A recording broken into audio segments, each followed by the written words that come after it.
can't stand Five Nights at Freddy's.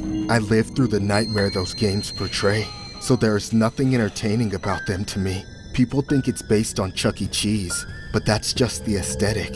The truth is, Five Nights at Freddy's is based on a horrific true story, and I was unlucky enough to be at the center foster care system. I was brought into a foster home run by an old retired couple. The grandma-grandpa pair already had multiple foster kids in their care. They were nice, but during our very first conversation, I knew there was something off about them. Who are you? Can you tell me your name, mister? I know you're scared, little fella, but I promise you're going to fit right in. Do you like teddy bears? Mm-hmm. Do you want to see one?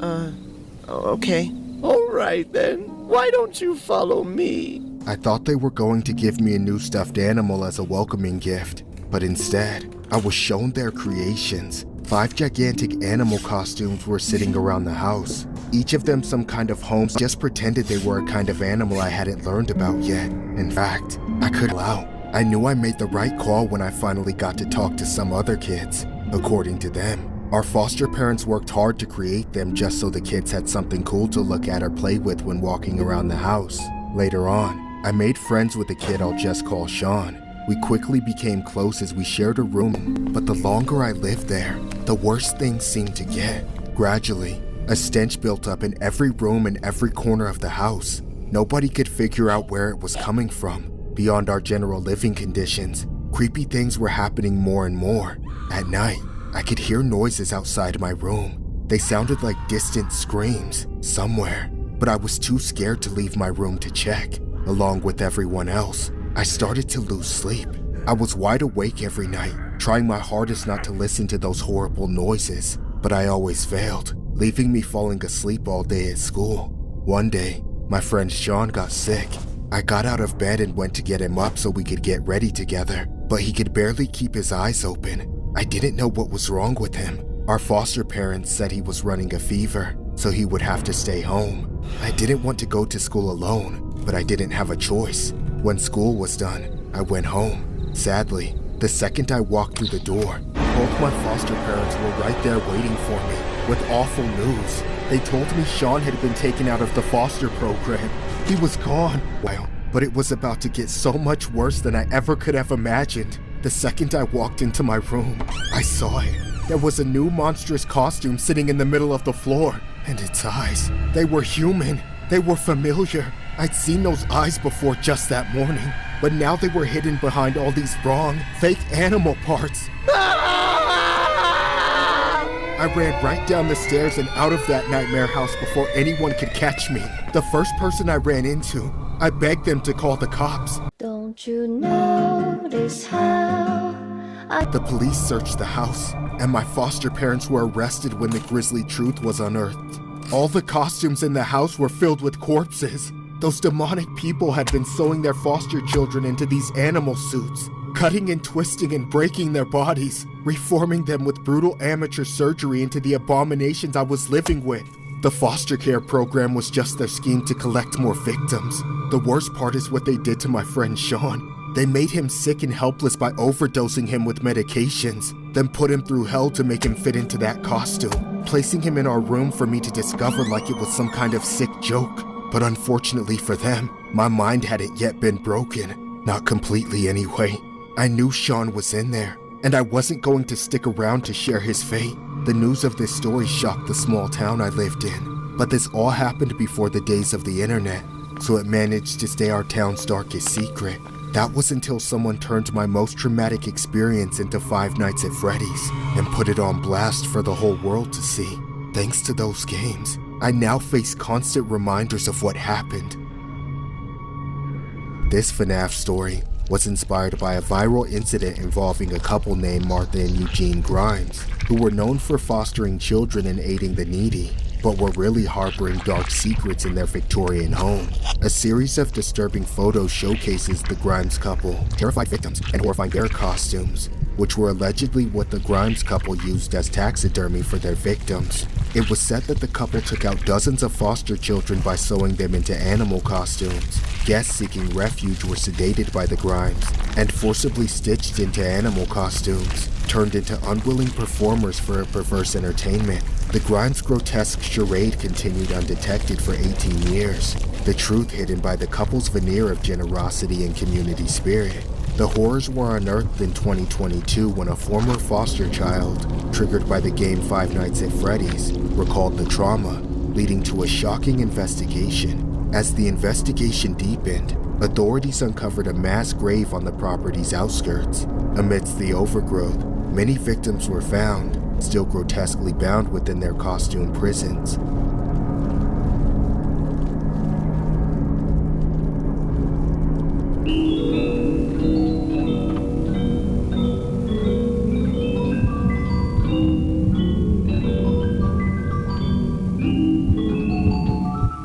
My parents left me home alone for the weekend. They gave me a list of chores and a bunch of rules like don't answer the door for strangers, don't have any friends over, that sort of thing. I promised I would do everything they said, but really, I just wanted them to leave.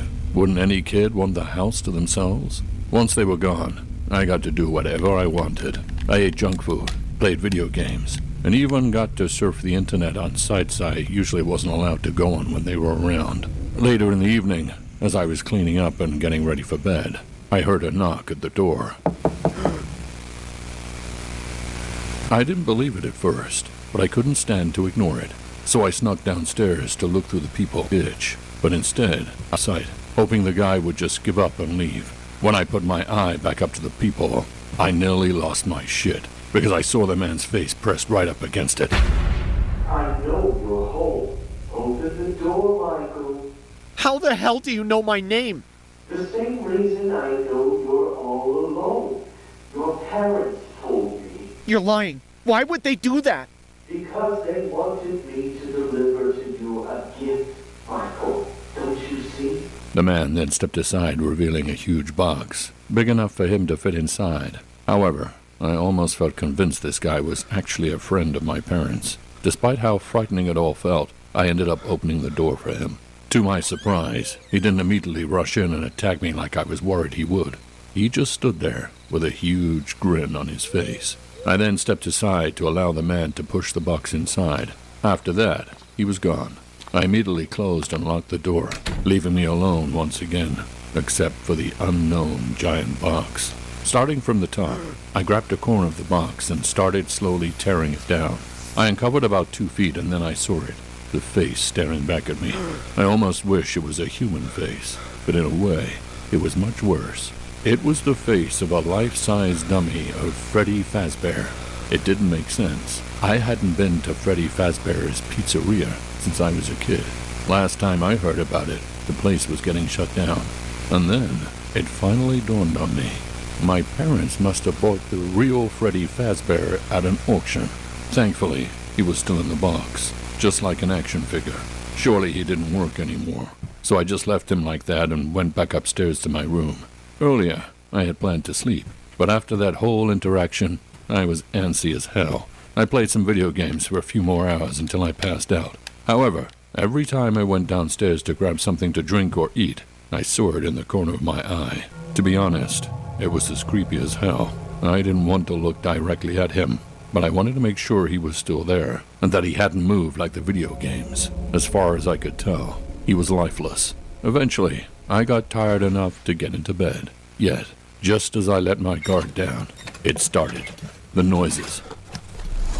The last thing I wanted to do was go down there, so I pulled out my phone to check the CCTV cameras my parents had placed all around the house. Camera 1 was front porch. Nothing. But camera 2 was the foyer, where Freddy was supposed to be. But there was nothing there anymore. It was just a box, but no Freddy. He was alive and loose in my house, flipping through the camera closer to me. I begged and prayed that he would not be able to climb the stairs. With trembling hands, I grabbed my phone and pulled up the camera feed again, checking everywhere. But Freddy had just disappeared. I didn't know where he'd gone, though I couldn't leave the door open, so I stood up to close it.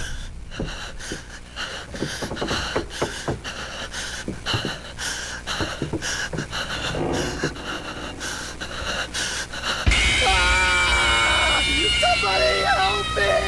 He's trying to kill me! You know how I collect some of the rarest Naruto and Pokemon figures out there, but what if I could actually bring them to life? I've been testing out this new app called Knock Knock, and in literally minutes, I turn my figure photos into animation. Traumatic incident.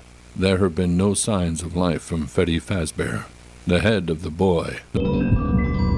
PTSD relating to an incident I was involved in decades ago. When I first heard about I suffer from PTSD relating to an incident I was involved in decades ago. When I first heard about Five Nights at Freddy's, I didn't realize the lore was so heavily inspired by that very same tragedy. By the time I discovered what the game was all about, I'd already dug too far.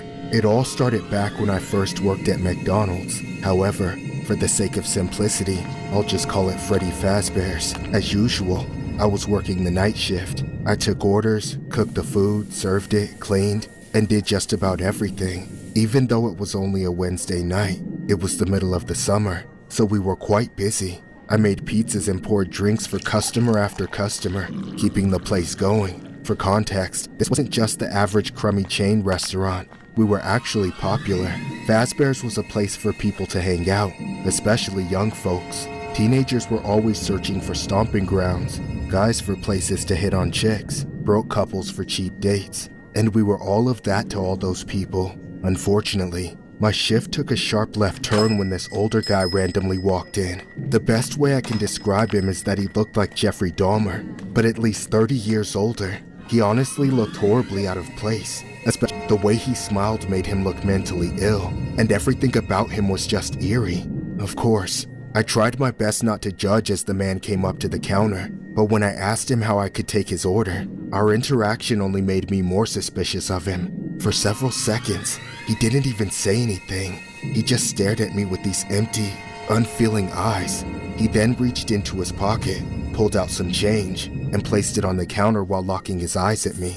It seemed like little more than a crumpled 5 and some coins. Regardless, it didn't line up with what he ordered when he finally spoke. I want a large pizza with lots of room for red sauce.